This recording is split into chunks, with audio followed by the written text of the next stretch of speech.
Good afternoon. Back with a second one today. It's going to be a good one. Switching it up. This is going to be the part of my life story where I went to prison. Maybe this one will go viral. It's checkable. All my paperwork is checkable. So, I was in Missouri and it was getting crazy. And it got pretty crazy. And I decided I'd had enough. This is like the third time in my life where I've decided a situation just wasn't for my best interest and I was just going to leave. No goodbye, no explanation. Didn't do anything wrong. Didn't rip nobody off. Wasn't in bad standing. Just bounced. Had enough. I'm gone. Over it. That's it. I've done this many times in my life. It's something I practice religiously, if you will. The ability to decide that I'm no longer benefiting from the situation. I'm no longer learning anything positive. It's nothing but negatives. It's trying to take from me, and I therefore will just remove this from my life and do something else. So I came back to Oregon. And of course, I was in a bad way and doing bad things and just wasn't good. And somebody wanted some weed and I thought I could hook it up.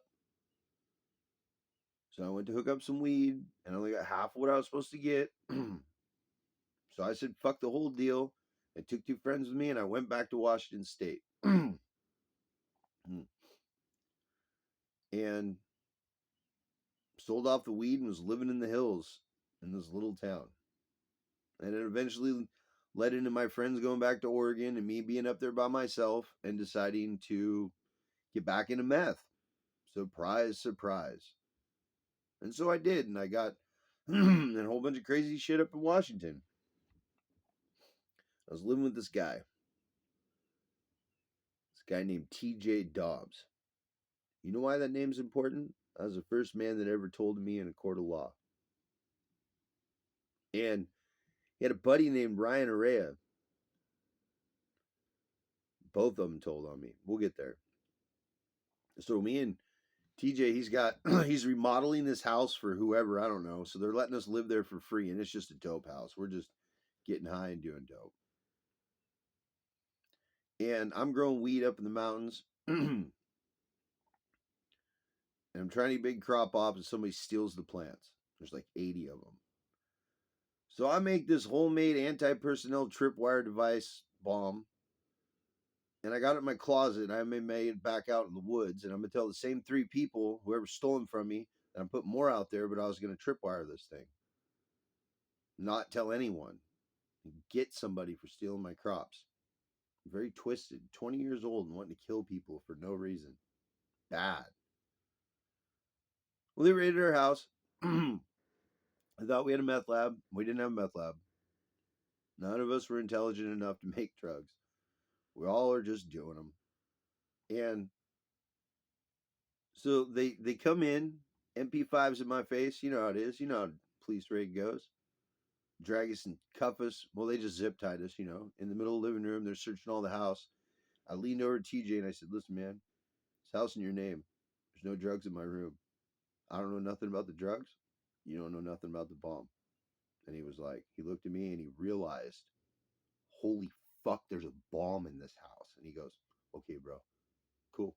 So we just sat there. It was me, him, and his girlfriend, all sitting in her underwear, fucking. And they go through the house the first time. And then they do a second sweep, a deeper sweep. And all of a sudden I hear in my room, bomb! And they come flooding out of there. And they left us sitting in there. Except with like one cop who was real nervous with a gun on it. They're trying to figure out what the fuck to do. And I'm telling them, look, it's not armed in like a trip way. All you gotta do is just pull the wick out of the top of the thing. I'm not even gonna tell you what I made. I'm not gonna glorify the actions of myself. Nothing about what I was doing was smart. It wasn't positive. I'm glad I got caught. You won't hear very many convicts talk about it that way. I'm fucking glad I don't have on my conscience the death of another human being. Look at how you want. It's my story. So they bring in the bomb squad, and there's this big, giant fucking round thing. It's like I don't know, it looks like a really thick tank, and it's suspended by chains, and it's full of water, and that's how they have to transport a bomb. So anyway, they take me to the county jail, and they charge me with paraphernalia, possession of methamphetamine, and possession of a destructive device. That's what I'm facing in the county jail. Walla Walla County fucking jail. Anybody been to Walla Walla County jail? Oh, they didn't have sweet onions up there. I swear to God, that place would be terrible. So I get into county jail, and when I get there, I ask them what my charges are, and they tell me what it is, and I say, well, I want a UA. They go, what do you want a UA for? I said, I wasn't doing no meth. I don't know nothing about no meth. We've been broke for weeks. We were junkies. We hadn't had dope in fucking weeks. I was sober as shit. I had some weed in my system. I said, it's going to be dirty for pot, but it'll be clean for meth. They're like, oh, okay. So I took a piss test. I got through processing. I went up to the thing. I'm in the, and they come back and Mr. Palmer, you need to come take another UA right now. We know you faked one. And I was like, okay. So I gave him another one. This one they sent into the lab. Dirty for pot, clean for meth. So my lawyer's trying to get me a deal. And I'm like, nah, bro, we're taking this to the box. We're going all the way. Because I'm under the impression that absolutely the bomb is my responsibility and none of the drugs do I know anything about. And the people that actually live there are going to testify. I don't know nothing about the drugs. And I gave a clean UA. We're going to fucking all the way to trial. Fuck that. It's the first time I ever been in trouble. We're going to trial. You know how it is. Young, dumb. So, like 5 days before trial, my lawyer calls me. And in Walla Walla, when I was there, and we're talking 2005. 2005. Well, I'm there. When the lawyer calls you, they tell you that the lawyer's going to call you because you're in fish bubble things. And then you go over to the phone and you answer it, and it's your lawyer, and then you talk to him. That's how you have the lawyer talks. He says, I got good news and I got bad news. Like, all right, tell me about it. And he's like, well, the good news is they're willing to drop the possession of meth, which was a felony, if you take the misdemeanor, Class A misdemeanor possession of paraphernalia.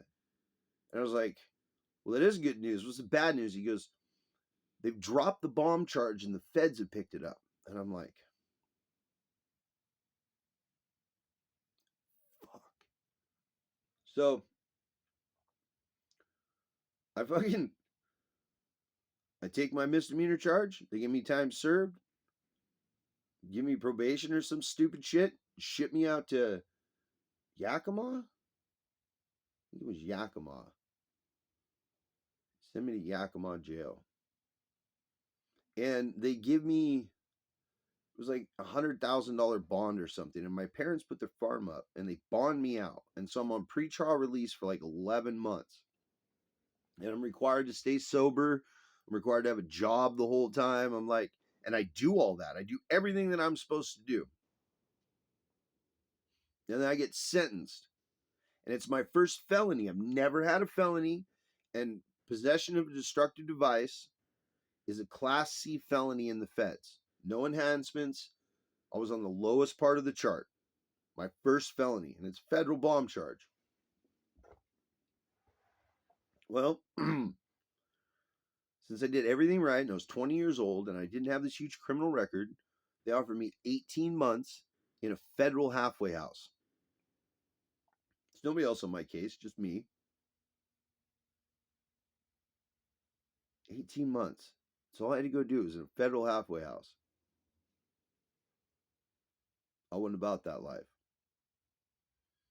So I robbed my parents. And I got about $32,000. Cashed some checks. And I attempted to flee the country and joined the French Foreign Legion. But my heart was bigger than my planning at the time, and I got caught. And like 90 days at the most after sentencing, I was back before a federal judge. No, it was a little bit longer than that because they caught me and they put me in state, right? And so they gave me, I was facing a bunch of, all of it was theft, identity theft, forgery, and like breaking and entering because I broke into the safe. And I broke into the safe in one county, but I cashed the checks to the next county over, right? So they charged me in Polk County for it. And I ended up with 16 felonies, 4 counts of each one of those. And they're all Class C's. And it all ran concurrent. And I already done my time. So my time was done. But they transported me when I was done with that case back before the federal judge. And I'd even got my probation transferred to Oregon so I could be at my parents' house. So now I'm going to the Portland to the federal courthouse instead of having to go to clear up to Yakima, right? No, is that how that happened? No, I misspoke. I'm a liar. That didn't happen yet. I got my probation transferred later. So they sent me back up before the judge. I'm back up there. And he's like, weren't you just in court? And I'm like, yeah. And he's like, and you just caught 16 more felonies. And I was like, yeah. He goes, all right, well, I'm going to give you your 18 months, but now you're doing it in prison. And I'm giving you a 9-month violation. And you got to do a 9-month violation. It's 27 months. And off to prison I went. I never said that I had any self-respect when I was younger. My intelligence hadn't really sparked off yet. So, off to prison we went. Side note, TJ Dobbs and Ryan Rea tried to set me up and say the drugs were all mine. Unfortunately for them, I'd already taken my deal and already got, so they had to end up telling on other people. This is all in public paperwork. And they did tell on 3 and go free. And then I don't know what happened to them. But they were living shitty lifestyles as tweakers. So I like to sometimes imagine probably fuck them, you know?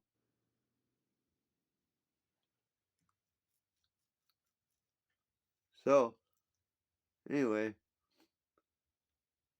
first place they sent me to was SeaTac, Washington. That's the hub. And you get designated from there. So when I got there, the food was pretty good. I'd never been in the feds before. I don't remember what floor I was on, but it's just a super tower. It's all it is. Like there's just levels to it. And you're just sitting there waiting to go. So that's where I learned about paperwork.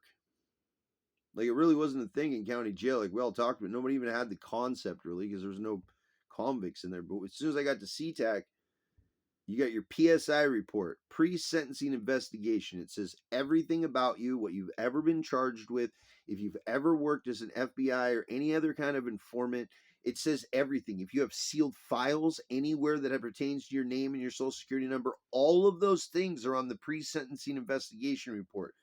This is the key that you use to travel through prisons. And if you don't have this, you can immediately hide it from your counselor and get your pre-sentencing investigation report. And that is what your word starts out as when you get to prison. What you've previously done. So when I got there, I had some identity thefts and shit and this bomb charge. So I was cool. I wasn't part of no gang. I was 20 years old. I wasn't disrespectful. I liked to laugh and talk about cool shit and like definitely was a criminal. So I didn't have it real rough. Yeah, you get in fights, but it's not having it rough. I seen people with bad paperwork. They got it rough, not me. So when I go, and then from there they sent me to San Bernardino County Jail. That's where I went from SeaTac. They flew us down there. And so San Bernardino County Jail was the craziest jail. You can't even fucking talk when you go in the chow hall. and it's cold in that motherfucker. And they have like this holding cell with these triple bunks. And at the time when I went through there, that's where they were holding the federal guys. And it sucked.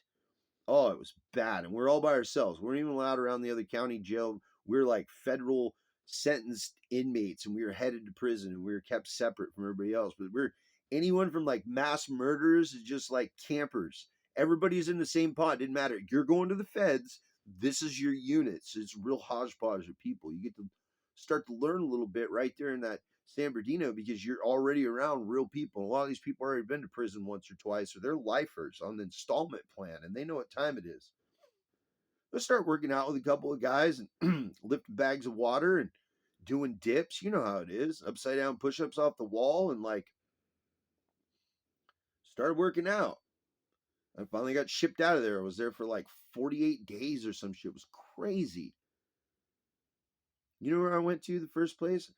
I had the points of a low security prisoner. That's how we started. It's not where we ended, but that's how we started. And they sent me to Terminal Island, California. It was a low security and a medical facility at the time. And that yard was completely run by the Southsiders, which is part of the story. And I was there about a year. 17 months, 16 months, something like that. 16 months. Yeah. No, 18 months, I think, almost. It's not that important, but that's where I went. And this place was crazy. It was like, dude, it was every stupid thing you hear about the feds that isn't true as soon as you get out of Lowe's. And this low is exceptional because you're below LA. Okay. So, like, it's 85 degrees on Christmas Day outside. You get a tan. And there's handball courts. And you can play racquetball there. And then a volleyball pit. And they got a baseball diamond. And they got a track. And where the yard is, there's water on either side, and they have tours that go by with women, and they'll be showing their tits and shit. This is true story. And you're like, the bunks, it's all dorm bunks, right? So it's like a bunk, two lockers, two more lockers, and then another bunk, and then a half wall. And those alternate down a hallway, and then it's just like a loop. So each dorm is like the center, and then the bathrooms and the showers, and then the two loops where the inmates are. Wild. Wild. Place was wild. Wide open. Lots of drugs. Plenty of cigarettes. Not a shit ton of violence. The violence was done quietly because, like, it was a low security. Nobody's trying to fuck their time up, so they weren't really trying to push issues. It wasn't that segregated. It still was. It was the feds, but it wasn't too bad. First time I went to the hole there, they put me in the kitchen. And I got in pots and pans. There's only two jobs in pots and pans that you could possibly hustle with. You can make pruno, some hooch, or you could steal things out of the kitchen, working with whoever else is in the kitchen, and then smuggle it out when your shift's over, and then sell it for stamps. Stamps are were, I don't know, maybe they still are. It's been a while. Were the currency that us inmates used, convicts used, whatever you want to call it. We're still an inmate at that point. And they even had a weight pile, they still had free weights there. So I was working out with Jim, and Jimmy. Some massive fucking white boys.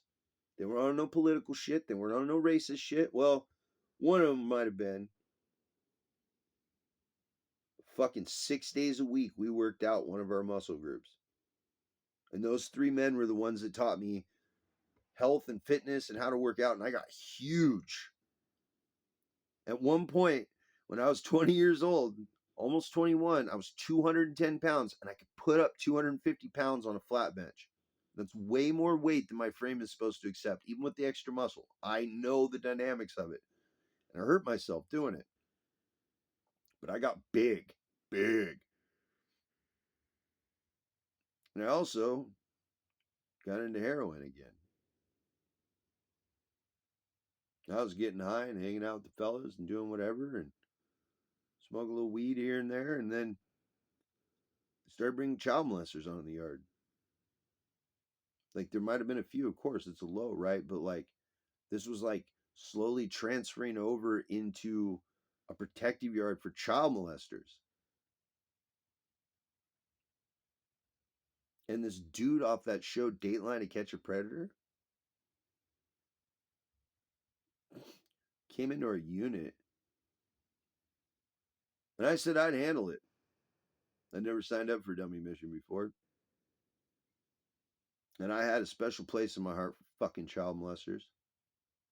So I told this guy, I need to get the fuck off the yard. You know, that's how you're supposed to do it in the low. You just threaten them and tell them, take your shit out. You need to get the fuck out of here. And that's how it is. You need to go check in. We didn't. And like 4 or 5 days went by, and the fellows were kind of upset about it, telling me, like, are you going to fucking handle it or what, bro? Like, oh, I handled it violently. Took it to a level that you're not supposed to take it to in a low. I did permanent damage. And I did it in front of everybody like I didn't give a fuck because I didn't. Next thing you know, I was doing 6 months in solitary confinement. That was great. It was so funny too because like I got to be the trustee because I had 6 months to do in there that like cleaned the floors and shit. You know why? Because I don't know if you realize this, but most correctional officers, you know, they're dicks. They don't like child molesters either. So I was doing fine with the fellas and getting respect from the cops because like I put in real work. So anyway, then they transfer me and they take me down to Victorville. I'm in the transfer unit in Victorville, and I run into this dude. He's a cool dude. Kind of dude I am. Real serious about it, and I can tell he's probably part of a group of people that like people get the fuck out of their way when they speak. You know what I mean? But I didn't have a lot of time, and he knew that too. But he still asked me if I go heart check a dude while we were in the unit, and of course I did. I ain't no punk. I'd rather take a beating than act like a bitch. That happened. Then I got transferred out of there like a week later, whatever. Said my goodbyes. Never thought I'd see him again. It matters later in the story. And then they shipped me to Terre Haute, Indiana, and they diesel therapied my ass. Diesel therapy means you think you're tough, so we're going to send you someplace where you're not tough, and your chances of survival just went way down, and you can go fuck yourself. And I went from low security points to 23 points in the feds and 24 points as USP. So it was only 1 point. And I was assured that if I made one more mistake, I would be in the United States penitentiary. Remember, I was only originally supposed to do 18 months in a halfway house, and now we're on our way to a medium maximum security prison. So I get there. I almost immediately crash out with some fucking junkies, some white boys. But my paperwork's good. I know what time it is. And it's dangerous in there. Terre Haute, Indiana has about 1,400 inmates, and 60% or so of those are gangsters' disciples. That's their prison that they get sent to when they go to the feds. And there's really that many. Not even a question. They have a huge nation.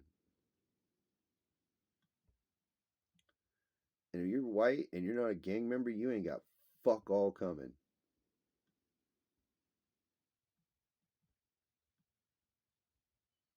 I'm still standing. It was a rough joint. I had to stand up for myself a few times. There's a few things that went down. You notice I just kind of gloss over the bad things that probably you tuned in to hear because I'm not going to tell you it was cool. I'm not going to tell you that living in as an animal and experiencing war, you have to go to war to understand war.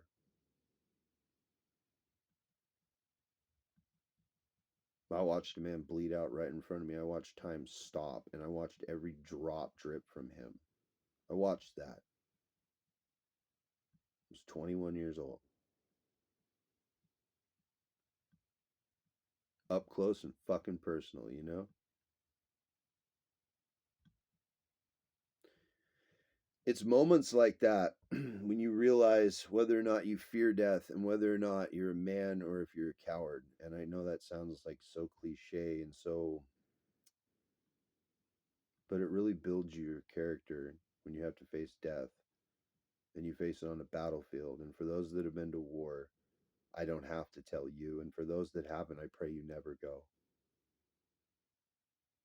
It's the most accurate description I can give you of what it's like to live on a battlefield. And I walked on that prison and I walked off that prison. Hell, I didn't even go to the hole there, but this is pretty wild. You couldn't really get caught for fuck all. It was wild.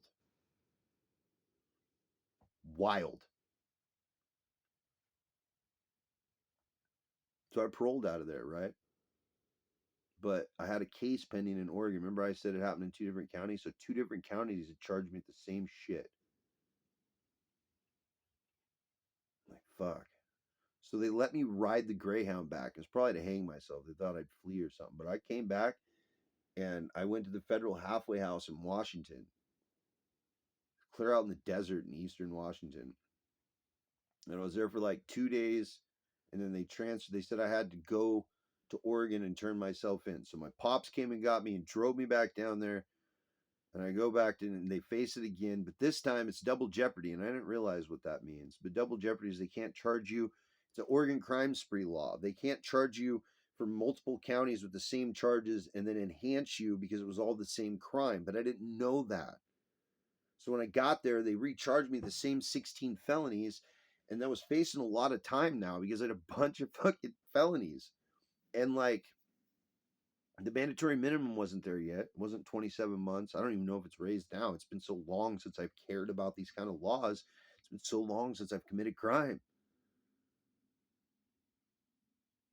But they'd got me, and then they offered me a plea deal where they'd run it all concurrent. And I could do a year and a year of parole.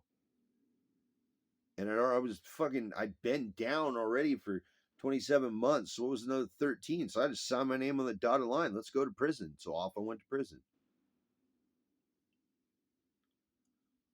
Now, by this point, I was pretty much convict. I got my basic lessons in the feds around serious people and different environments.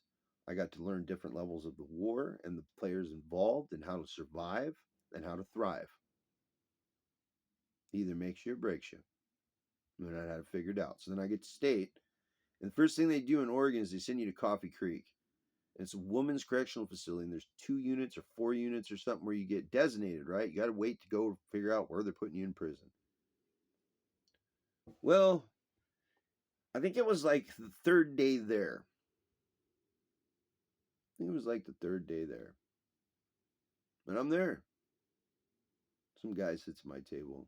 Or sits, no, it wasn't even my table. It was in the morning. Sat at somebody else's table. And they're like, hey, what are you in here for? You know? And it's how you kind of get to know somebody because nobody has their paperwork yet. I don't want to talk about it. Well, don't fucking sit by me then, bro. Lunch went around, did somewhere else. Dinner, he came to my table. I'll never forget this. Stupid motherfucker. He came to my table and he sat down. And I'm sitting with the fellas. And I didn't realize, you know, like I don't ever look at it like keys or nothing because I'm not a gang member. I've never had like, but I've always been one to take charge of a situation if I feel entitled to do so. Let's just leave it at that. I'm always willing to be the one to be like, no, fuck that. Let's do something about this. So at that point in time, he sat down. I asked him what his charges were. He wouldn't tell me. I told him to get off the table. He said, no one's going to do anything to me. And I remembered I turned around and I looked at the table behind me, the white boys, and they're looking at me. They're all looking at me. And I'm like, fine. And I just got up, ran around the table, and I beat this fucking dude. And then the cop came over, tried to stop me. Stop biting, stop biting. And I was holding this dude by the shirt. He's on the ground. I turned around and I looked at that dude. And I said, I'm not fucking done yet. And I just kept beating on the dude. So he stepped back and he waited. It's pretty violent to the guy. He's a fucking child molester. Broke my fucking hand. Third day in state prison. Fucking shattered that bitch, right? So they throw me in the hole. So I get in the hole, and normally you have to sit, up to like 2 months waiting to get designated to a prison while they're figuring it out. I was there 13 days. On the 14th day that I was there, they shipped me out, and they shipped me to Two Rivers. Two Rivers got a bad reputation. Always had one. Far back as I've never been told about it. But it's also the Supermax. The only thing that goes beyond Two Rivers for security is the SHU program. And that's like a minimum 18 months to 2 years of solitary confinement with programming. It's the next step. But Two Rivers is the maximum security designation. And I didn't realize it, but I had reached maximum security designation without committing, like I can go to the SHU if I commit some kind of infraction because I've got all the points I need. So I get there and they put me in the hole for 6 months for beating that dude up at Coffee Creek.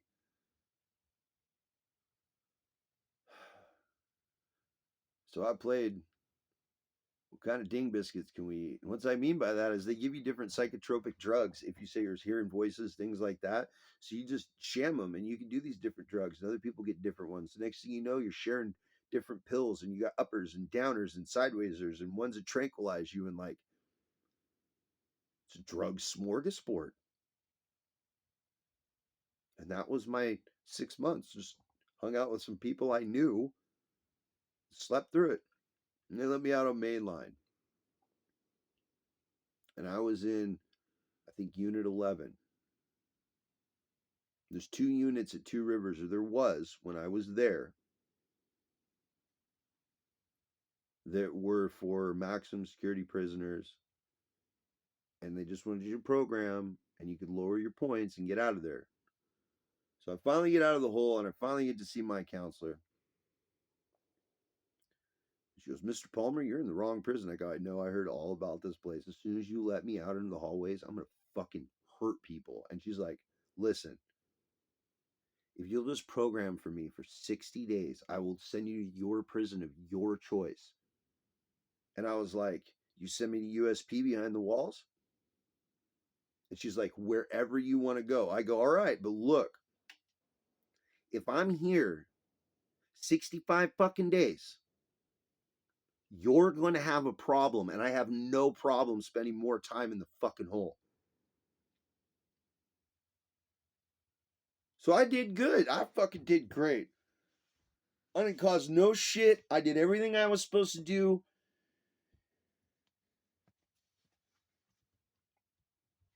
And then it was wintertime. It's about the time I was there. And it's been about 45 days, 50 days, something like that.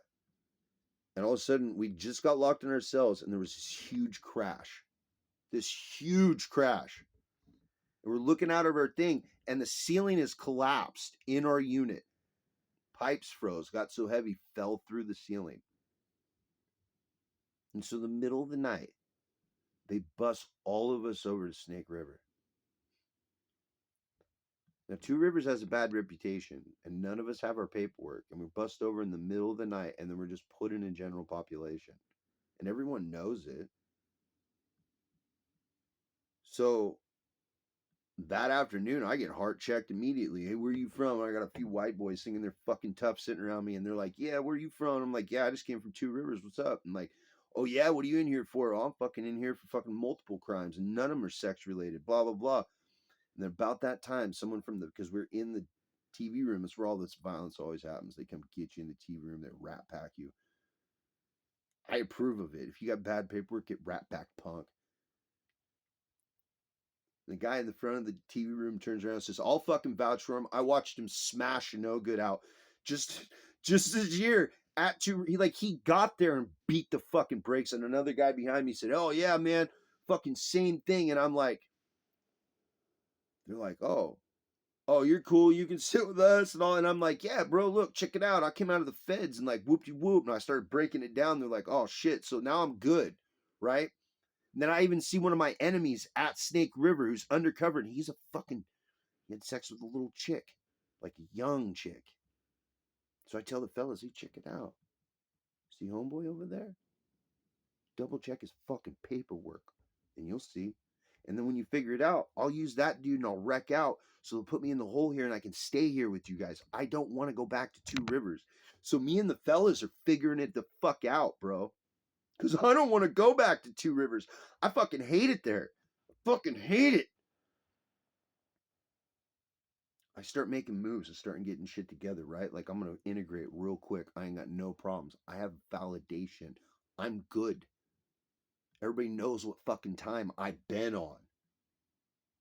They shipped me back to Two Rivers the next day. It was almost like someone snitched on me. It was almost like that motherfucking child molester snitched on me. Yep. Nothing I can do about it. So they shipped me back to Two Rivers. About 10 days later, which was over the 60 days, the blacks and the Mexicans suddenly had a riot in our unit. I had nothing to do with it. But everybody got pepper sprayed. People were crying because of the pepper spray, because it was in a closed system, because they're closed units. It just made this. It made the eggs spicy. Let me explain this to you. We got some spice on our eggs. I ate like 6 trays that morning because no one could eat the food because of the pepper. So it was great. Anyway, counselor called me in. She had a weird look on her face. Told me, Mr. Palmer, we're getting you out of here. I go, oh, you are? I'm starting to like it here. No, Mr. Palmer, it's time for you to go. Where am I going? I can't tell you that. I said, it better be OSP. I can't tell you that. Okay. I went back. I don't remember what I had planned. I postponed it to see if it was true. Sure enough, they shipped me out and they sent me right to OSP. Sent me right behind the fucking walls, right where I wanted to be. So I did my time. I finished OSP. I paroled out OSP. I loved it back there. It was wild. Wild. For a criminal, it's Disneyland, in certain ways. Like, you can have a lot of fun, and there's violence and shit, but like, you're just up to hustling and fucking with the guards and trying to get over on other people and make money and like get high. It's like real life. It's a closed campus. It's college. If you take it the right way.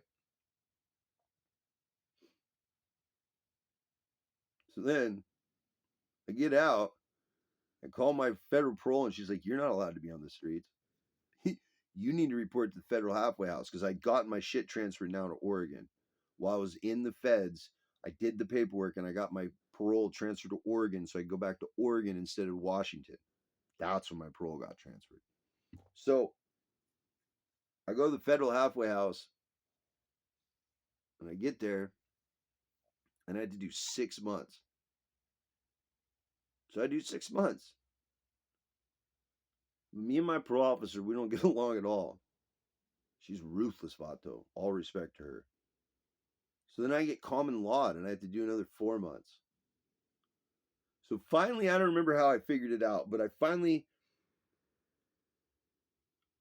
even went to drug court. I even did drug court trying to figure it all out, right? Respectfully got out of drug court the right way. Requested formally to remove myself from the program based on their biased opinion towards me and how they were treating me. And I got it approved. They couldn't deny why I said it. So they let me out legally without violating parole, without doing any fuck shit. I got out of it the same way I got into it. You didn't know that, but you can get out of it unless it's court ordered. It was a voluntary program. This is another example when I decided this wasn't going to work for me. I'm going to end up violated. I need to stop. So I finally get out, right? My parents rent me an apartment in Portland. I'm out for like 28 days out of the halfway house. Then I got a buddy. He comes, knocks on the door in the morning. I answer the door. He comes in, puts his backpack down, takes shoes off, puts his cell phone on the counter. And the fucking U.S. Marshals start banging on the door. And he fucking said, "What the fuck? I love you, bro." He jumped off the balcony, took off. I opened the door for him so they didn't have to kick it in. Zip tied again, guns in my face. Anything his, da da da da. His backpack, his shoes, and his cell phone. That's it. I don't know what's going on. They take me down for questioning. They start telling me all this crazy shit. They tell me that I'm an accomplice for him and a bunch of other crazy shit. And as soon as they did that, I was like, "You think I did something? I want a lawyer. I have nothing else to say." And then they grilled me for hours. And I wouldn't answer. And I kept reminding them, I already said that I didn't want a lawyer, so I don't understand why you're trying to ask me any questions. Oh, they were fucking mad. So they thought they were going to play a game with me. I was like, "I want a phone call." "Yeah, sure, you can have a phone call." So let me have a phone call. So I go down. They take me out into the parking. They even let me have a cigarette. They're being nice now because I haven't cracked. I don't have nothing to say to you guys. Fuck you. I don't know what you're talking about. I call my dad. "Dad, they got me accused of doing this. Did you do it?" "No." "Keep your fucking head up." I said, "I'm going to. I don't know if I'm ever coming out of prison again. I don't know what the fuck's going on. I don't even know how to deal with this. I just want to let you know this is what's going on. I'm not at the apartment anymore. You might want to get my stuff out of there. My car is at this fucking parking garage. I'm sorry." Okay.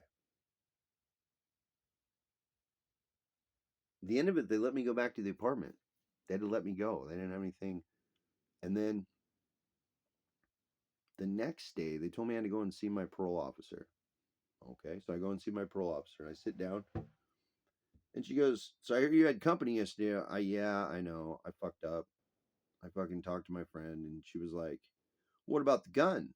And I hear the marshals behind me and I'm like, "Oh, I'm getting arrested." I was like, "What gun? What gun?" "Nope, just arrest me."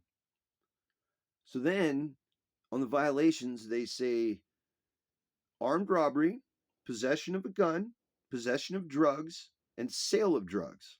All four of these is the reason they're violating me. And all she wants to do is restart my parole and give me 10 months in prison.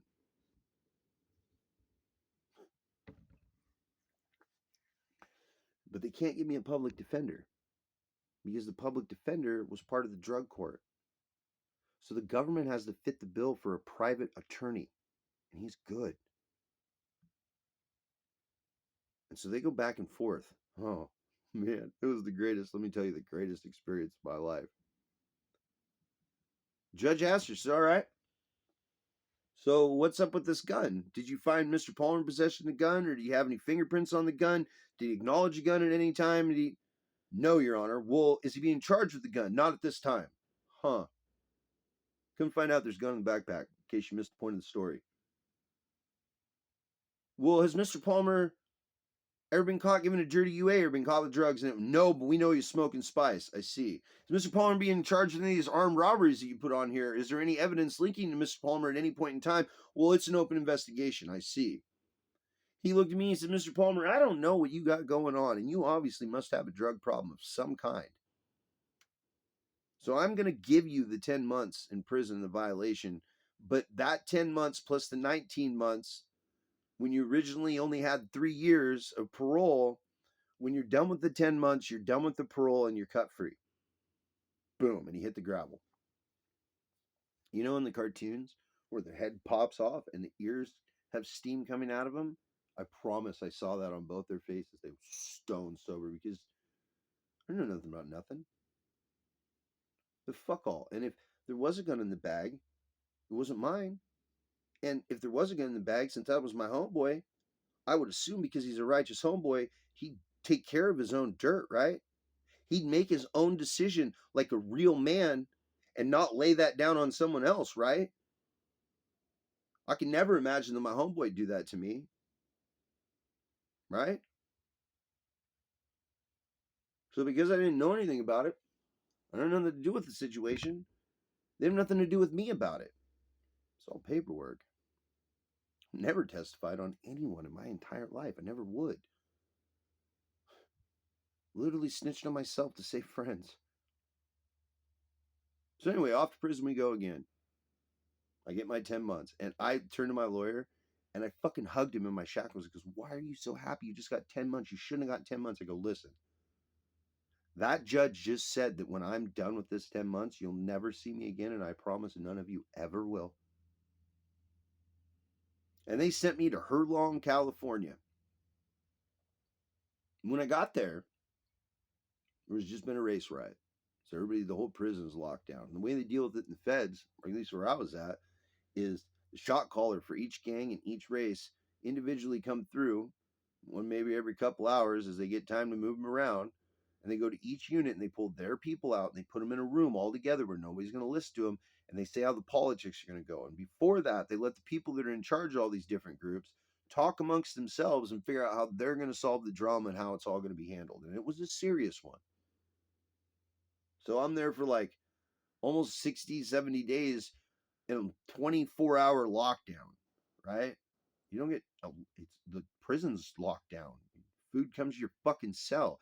And I gotta, when I first get into the unit, walk into the fucking unit, and they tell me what cell I'm supposed to go to. And I look, and there's a black dude. Now, this is no I'm not a disrespectful guy, and I'm not racist, but there are politics in the feds that you follow. You're not bigger in the program. You don't have to be racist to not sell up with somebody from a different race. You shouldn't do that. That's a bad idea. Take it from a guy that never made that mistake and watched other people do it. You don't do those kind of things. It's just not good etiquette. It has nothing to do with racism. I fucking promise. It's bigger than that. And so they tried to put me in. I said, I look at the guy, I said, "I'm not selling up." He goes, "You're selling up." I go, "I'm not fucking selling up." And the black guy in there goes, "Yeah, what the fuck is wrong with you? I'm not." I go, "You're trying to wreck me out and I just fucking got here, bro. You might as well take me to the fucking hole. I'm not selling up. What the fuck is wrong with you?" And everybody on the tier's watching, okay? They're all watching. There's no way I'm backing down from this. Take me to the fucking hole. I don't give a fuck. I'll meet the fellas when I get out of the hole. So then there's a sergeant that happened to be in the unit still. And so he came over and he fixed it and they put me upstairs with the white guy. And of course, the white guy's gonna be standoffish. Can't show him my paperwork. He didn't know who I am. So we talk and we're like 60 days, but he's real standoffish, and I would be too. There's no way to understand who this new person is in my house that I'm living in. I live here. Well, finally, it was time for the dude that just was in charge of all the white people. Everybody had their own cliques, but like they all came to him, and he made the decisions about the situation. He come walking in, and it's my buddy that I met in the hole at fucking Victorville on the way through. And when he came in, my buddy, not my buddy, but the guy I was living with at the time, he became my good friend. Told me, he's like, "Hey, dude, it's gonna be our turn. We're gonna, as white people, we're finally gonna get to go talk." And I go, "Can I look?" And I looked out on the tier, and I see my buddy, and I screamed his name, and he looked up, and he saw my face, and he got this big smile on his face. He did his little thing, and he walked right up the stairs, and he had, because he told him these are all the cells I need popped. Well, he stood in front of my door, and when the door opened, I got a hug. And then after I got a hug, he started explaining to everybody else they didn't even need to see my paperwork. That 100% I was completely okay to be there, and they should absolutely include me in all daily activities. And of course, I showed my paperwork, and of course, I put work in. Of course, I did everything that I was supposed to do to program. But that was the easiest time for me. I even got jumped there. It was great.